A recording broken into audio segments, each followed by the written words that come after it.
Sam here. You joined me in a Fiat 500e, which I've been living with for sort of last 2 weeks. This is like a living with a Fiat 500e, explaining all sort of like the electric kind of side of things. You know, this is my first experience really having it for sort of like a month. This is sort of like the midway point.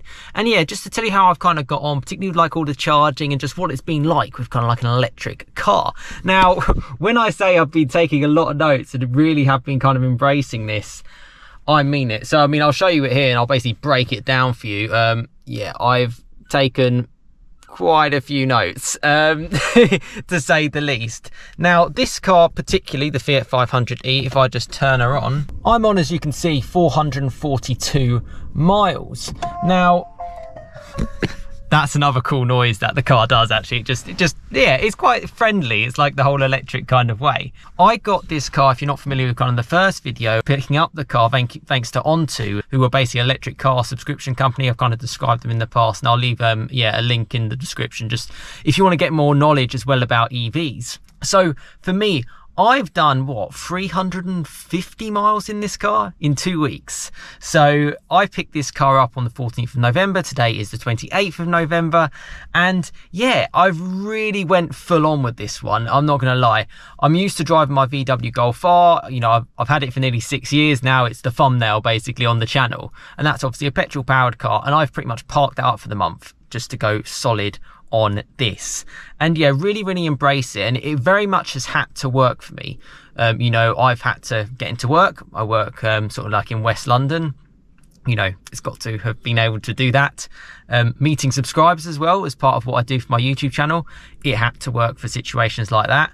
I had a race yesterday, a 5-mile race, and yeah, I needed to get to that, funnily enough, and the car had to be able to deliver. It had to have enough charge, it had to work, and it had to be able to suit it. And obviously, you know, you have to learn, and you have to sort of gain as much knowledge as you can about these kind of things. Again, why Onto are really useful, and you know, I thank them a lot for giving me the opportunity to kind of share this experience, both the positives and the negatives. You know, let's be honest with you, it's never black and white with anything, so you know, there's lots to learn. So how have I got on in the last 2 weeks since yeah, I last saw you when I was in this sort of Fiat 500 as I get straight to my notes.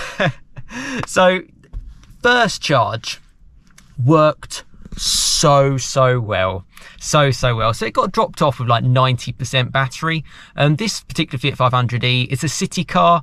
We're in, as you know, sort of like November. It's pretty cold, it's quite wet, which is never normally best for range for the batteries. It hasn't got super cold yet, but that always gives you a good idea. And actually, I've, you know, straight away, I've actually been impressed with the range. That's the one thing I've sort of thought, how accurate is it is. When it says I've got 140 miles left, have I got 140 miles left? And it's been pretty solid. So that's really good. Charging time was actually pretty good, the first one. So it went down to about 60%. And I was like, you know what, I'm gonna top it up. Went straight in, reversed up. You know, thanks again to Onto, because what they do, and if you actually, you know, if you take them up on one of their sort of many electric cars that they actually have access to about, I think it's over 12,500 electric charging points, and it's free charging. They'll give you sort of like the cards and things. So that's what I did. It's very seamless. You just swipe the card. It's just all part of the whole package, which is great. Swipe my card. Wasn't too sure which one to use. They have a couple of like random chargers, similar to like your diesel electric and diesel super unleaded and unleaded. Picked one that looked like it suited my car with the two twin. You know, this is just my knowledge. I have no idea about electric cars. You know, I've driven one once at the start of the year, a Hyundai Ioniq 5, and this is obviously the first time I kind of lived with it. Yeah, just opened it up, plugged it in, and I was like, oh my god, it's working. Sat in the car. And I sat in the car for 25 minutes and I went from 60% to 90%. Great, fantastic. Gained a fair chunk of range, all seamless, and drove away. And I have to go to my notes because honestly, I mean, well, you know, I've done 350 miles in the car and I've had a lot of experiences. So I want to make sure that I'm getting it all right for you. That was a good experience, as I'm sure you can kind of agree on that. So I wanted to try out like the home charge. So I don't have a specific home charger, not like a proper electric charge point, but I do have a 3-pin socket. So I did give that a little go briefly for 5 minutes just to see if it would work, and it did work. obviously it's going to take a lot longer to charge your car. It's not going to take 25 minutes, you know. Felt like it might even take 25 days, to be honest with you. But it worked. If I have some criticism on it, the cables are quite big and chunky. It's like a big power brick, and when I sort of unraveled it and stuff, it's then quite hard to then get it all back in and sort of all wrapped up. I know I mean, it might not sound like a big deal, but it kind of is if you're doing it quite regularly. It wasn't necessarily as straightforward, but yeah, it worked. It plugged in just like you're charging your phone. Yeah, and I mean, I'll probably say it straight away. I think these cars work best if you have a home charger. I think it just gives you that flexibility, but we'll get into that in a second because I've got more charging talk about this electric car to go through. So the second charge that I had, now this is the one where things didn't go as straightforward as I thought it would be. So I went and to charge this car, apologies for the sun, it's really low, it's obviously winter. I went to charge this car 5 times in one day, and on each of the occasion I wasn't able to charge the car. This is a bad experience, unfortunately. So the first time I went to go to charge it, and I thought I picked a time where it would be quite quiet, there were spaces unavailable. Now, they do have apps for certain of the charging places, and it basically says like if a space is available. So whether you're at your wherever you're getting it charged, they do have it. If you type it in, you know, which is cool. It said there were spaces available to charge my car. I went there. By the time I got there, actually no, the first time I got there, there was a space, but it didn't work. It didn't take the card. It just didn't do anything. Don't know if I was in the wrong place or not. So I drove away. Obviously I had, you know, decent amount of charge. I think I had about 40%. So I was looking okay. Second time, went back there again. Said there were spaces available, but there were no spaces available by the time I got there. So that was the second time in the same day, you know, a couple of hours later. The third time, this was quite an interesting one, because this one, it said it was available. It was a completely different kind of charging point to kind of go to. It said it would work with some of the cards that I had, because obviously not all electric car places you can go to you would get as part of the Onto subscription. You know, you would have to pay yourself for certain ones, or you would have to have a membership with that specific charging point infrastructure. That's just how it is. I got there and it was empty, so that was great. Reversed it up and I was like, this is going to be good. Didn't accept the card, so that wasn't great. And I have spoken to someone, and I actually have spoken to a lot of EV owners, actually, is obviously from sitting and charging. And one of them told me, because I told them about that experience, and they said to me, the company who have bought that other company, get my head around this one, haven't switched over all the infrastructure yet to make sure it's all working. So it was saying it would work, but it wouldn't work, but it will work in the future. Fourth time, I had another place 25 minutes away. So I was like, you know what, I'll go to that. Checked the app, said it was available. Got there, wasn't available. And the thing is, you can't just wait like you can in like a petrol car. You can't like queue up. That's the one thing that I never really understood. You know, you can't just sit there for like 45 minutes, an hour, because sometimes you have time restrictions on your parking at these places, and a lot of people have time restrictions on their lives. So that was something that's interesting when there's no spaces. So there wasn't any on the fourth either. Luckily, that fourth place was very close to where I live, so I went back home. I was like, you know, I'll try one more time. Went out and it was full. And this was important because this was on Friday. So I went 5 times and none were available. I had filming on the Saturday. I was driving up to Milton Keynes. I had a decent journey to do. You know, it was going to be, I don't know, 70 miles, something like that, there and back at least. And I obviously had to do the film. You know, I'd arranged the time with the subscriber. It was with the Cayman GT4, which you might have seen on the channel. And yeah, you know, it had to do it. But I had 17% charge left. And in the little Fiat 500, that's not enough range to be able to get to Milton Keynes and back, particularly on the M1. I hadn't driven it on the motorway yet, so I didn't know if it would use more or anything. I went there to charge. and there were spaces available, and it worked seamlessly. And I had a 17% charge, and I've got it all written down here. I went from 17% to 90% in 57 minutes. Pretty good, I would say. Pretty good. And I read a magazine as I was there. And yeah, that was that. And that meant, because I'd brought my VW Golf R key, because if it wouldn't charge that morning, I didn't have enough time. If I couldn't find a spot, or even if I had to wait for someone else, I would have had to get in my Golf R and drive. I would have had to, after literally less than a week, would have had to abandon it. As it turns out, as of today, I have not driven the Golf R, my petrol powered car. It's all been in the Fiat 500. So yeah, positives there. Got up the M1, and the range is actually really accurate. So when it says it's going to do 151 miles, it's normally pretty solid on that. Yeah, it's pretty good. And particularly if you're going a there and back, because sometimes it doesn't really know the gradient. So if you're going uphill, you're obviously going to be using more electric. And if you're cruising downhill, you're going to be saving some. And yeah, that's another point about, they've got this one pedal driving thing.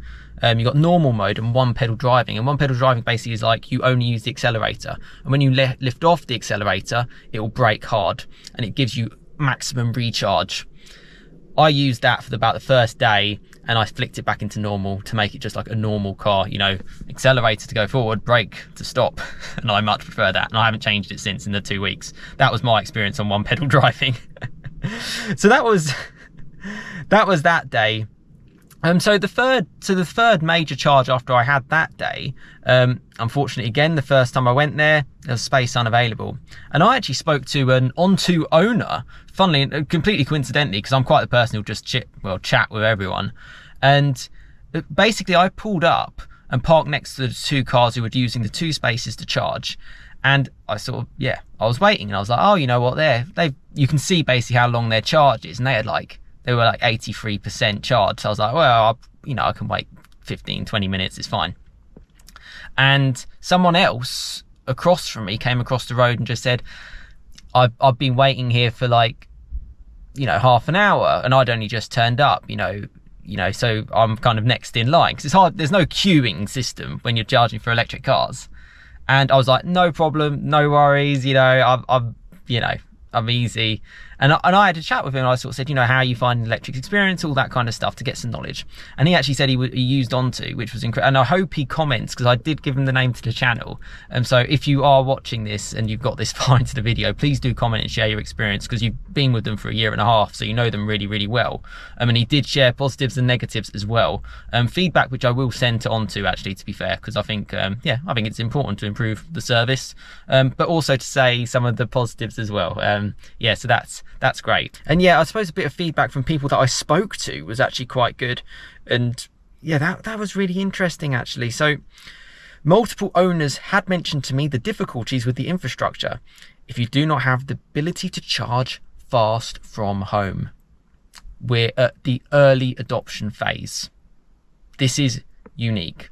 It's going to be a challenge. You have to accept that. We're all learning, and we're trying to build and improve the situation for everyone. That's basically how I kind of see that. But I do think you need to be able to charge at home. That's the first thing I would say. Regardless, I mean, this is the Fiat 500e, so you do 150 odd miles.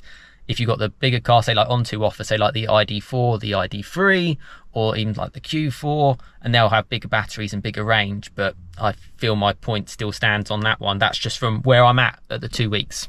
And again, sorry for the sun. I do apologise if it's frustrating you. I'm looking down at my phone. Yeah, and those who did charge from home, which I did speak to those owners, simply use those charging points at like petrol stations or wherever, McDonald's.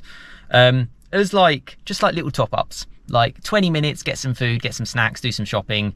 And it didn't really matter to them whether they got it or not. And I felt like a little bit more relaxed situation, to be fair. How do you queue like you do in a petrol station? I have no idea, and I still haven't really worked that out. What do? You can't sit in front of hashed markings. You can't always just sit there. Yeah, so I still don't know. Answers in the comments, please, for me. Time limits to charge and wait, that was quite interesting. They were quite harsh on the restrictions at some places. If you can only stay there for 90 minutes and you're waiting an hour, but maybe you've got there at a bad time for someone to finish up, and then you get in there, you can only maybe get sort of half an hour in for a charge. That might not get you enough, but it's just something to think about. You might have to leave. And obviously I left plenty of times when it just wasn't working. And this is why I'm sort of sharing it like a real person. I am just a normal guy, you know. I have to just, yeah, I have to say it as it is, basically, you know, because I want to be able to give you as much detailed information as it can from just a normal person's point of view. The space size in between cars when you're charging is very tight, particularly when you've got a big charger sticking out the side of it. And, you know, the owners all parked very well in between their lines, but all the ones that I tried, and I tried quite a few, it was very tight. And these are, for me, electric cars, early adoption phase. It's a premium service. The cars are premium cars. You know, these are people who really look after it, and they're really careful, which is great, because otherwise, you know, if someone didn't necessarily have a car which was potentially of the value of these ones, you might end up getting yourself door knocked. And even sometimes it'd be unintentional, because it was so difficult. I mean, I'm relatively slim, to be honest with you, and even for me, I was just like, geez, you know, your hands on the other side, sort of like lean your finger against the other car so you don't door knock it, kind of thing. It was too tight. It needed to be wider. I don't know why they weren't wider. But then there were some which had like infinite amounts of space, like you could have your door wide open and it'd be fine. So yeah, a bit of hit and miss on that one, but that's the feedback I had there. And yeah, and actually I met up with another subscriber for the Fiat ST video as well. So again, stuff where the electric car had to work for me. Yeah, so that was cool. Talking about sort of like the Fiat 500e and like for an electric drive, I love how quiet it is, and I love how peaceful it is. And it's a city car, but because it just doesn't make any noise, it makes things more relaxing. The torque, the power, 0 to 30, 0 to 40, genuinely, this car is just as fast as like my Golf R, and that's a 300 brake horsepower, four-wheel drive hot hatch.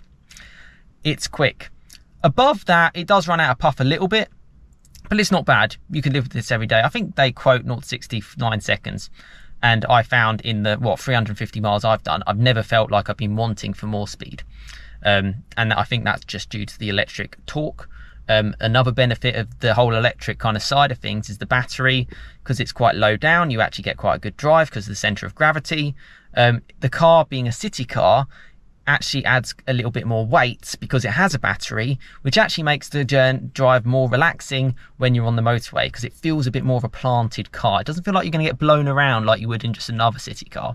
And that's a benefit of EVs. You know, I did some big journeys on the M1. You know, it's a pretty I'm used to doing journeys on that motorway, but it's tough. It's not an easy journey for a little car to kind of deal with, and I was chilled out in it, so that was good. Another benefit which I liked, I had to get to work and I had to go inside the congestion zone because I dipped into the North Circular to get to where I work in West London, and the journey was tough but the car was quiet and kept me relaxed, and it did it. And it was a big journey, and it did the miles it said it was going to do. I gave it a full charge and I came back with like 55% left. I was pretty happy with that. And yeah, that was good. And obviously rules and regulations are going to change. You just don't know. These are congestion charge exempt, and it felt right. There's a lot of other EV owners knocking around as well, which was cool. And actually while I was there, I sort of spotted another sort of benefit of what you can charge the cars. They have like charging posts in like lampposts. Someone was charging up there, and I thought that's a pretty good solution. It's quite near the station, so that's something that could work, even just to top your car up, or if it's in front of your house and you've got a charging point, that could work. I did see plenty of those in London. Whether or not it's going to expand outside that, you know, we'll have to see. Yeah, I've done plenty of miles, and the final thing I'd like to touch on, just on the whole living with an EV. If you follow my channel, you quite probably may know that I'm quite a bit of a petrol head.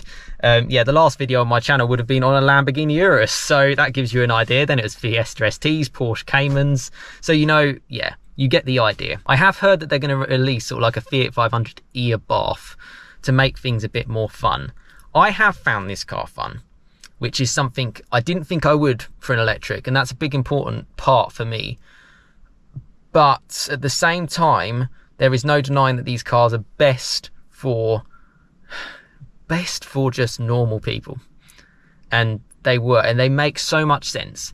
They've got a long way, they have got time to go. We don't know where things are going to go, and that's why Onto, actually, to be fair, I think works quite well. Try it for 3 months. See how you find it, see how you get on it, see how it suits your personal situation. That's what I would do.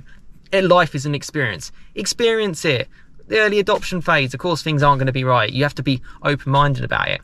But there have been things that have worked very well. You know, I needed to get to London. It got me to London. I was able to get to work and do the things that I needed to do. That's important. And yeah, they're certainly quick enough as well. And I imagine, just talking on the above, it'd probably improve like the steering and maybe something about the noise and even more power. But I did have an experience in my friend's other electric car, and even though it was a completely different category of car, big heavy saloon, it felt very similar in the way it drove. I don't know how they're going to get the whole personality difference between the EVs, and I would love to have a future experience with potentially Onto to see what the other EVs are like, bigger range, see how that just changes the experience. But that's pretty much where we're at today, living with an EV, living with a Fiat 500e. I appreciate this has been a long video, and I appreciate you tuning in. Please comment below. I've got one more video to do left on this car, and it will be the full ownership review of the Fiat 500e, where I'll kind of touch on everything. Yeah, I've got this car for another 2 weeks, so I'm halfway through, and yeah, I can kind of sum it all up for you. So yeah, comment below and I'll do my best to help you out and share as much as I can. Taken a lot of notes, and I've really tried to embrace this, really tried to embrace it full on for you guys and for me to kind of learn too. You know, there's no messing around here. I want to share to you the positives and the negatives of the whole thing. But it's certainly been an experience that I've enjoyed, I have to say, with challenges, but I do see potential, and I would love to know your thoughts in the comments, and I would be happy to answer them. One thing that I did want to add, actually, as a bit of a bonus point with EVs, is that I don't have kids, but if I was to have kids, what's their head height? I'd say about here, right where an exhaust would be. I think this does have potential, just that clean air, particularly in the city. That's a real positive that I've kind of noticed, and yeah. Thank you for staying to the end and getting this little bonus point, I guess, from my kind of thoughts on it all.